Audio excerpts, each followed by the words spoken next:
different than Jiva Goswami, different than Vishwanath, and different than Vallabhacharya's comments, which we shared over the last few days. Srila Prabhupada was saying a different angle, very rustic and very sweet. The gopis are saying, because bhushanam, the word bhushan means ornaments, decorations, earrings and nose pearl, or necklaces and armlets and bracelets and waist belts and so many armlets, ornamentations and decorations on the body of the lady or gentleman for that matter. So the gopis are saying, listen, we're all dressed, we have so many ornaments, and their ornaments are alankar, but they're bhavalankar. There's 20 different bhavalankars, and the gopis are ornamented with different ones. So now they're saying, we have to complete our dressing. Our dressing is almost complete. This is the idea he used. He said, Krishna, we've come before you. We're ready for the party. We're ready for the dance party, Ras Leela. But there's just one ornament left.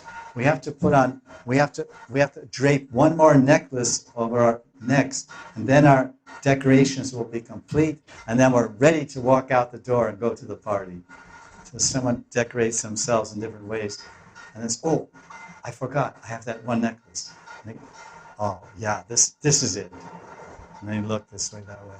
Okay, and they go out.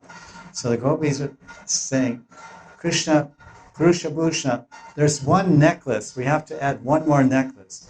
We have diamond necklaces and gold and so many varieties of gems. But we need one very long and very shiny blue sapphire necklace. Ujjvala Nilamani Sham.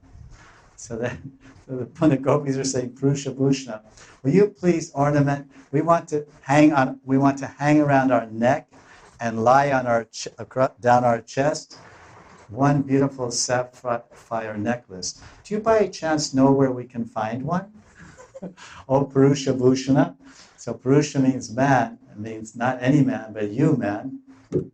Sham Sundar, you please embrace us and put your beautiful long serpentine arms around our neck, and that will be our beautiful mala, our sapphire mala.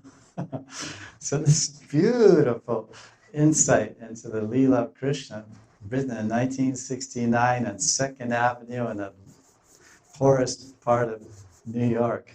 At 1 o'clock in the morning, Prabhupada's meditating on the Ras Leela in Vrindavan, his hometown.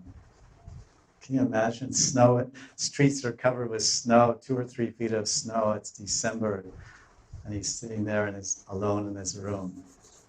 Oh, Krishna, please ornament us.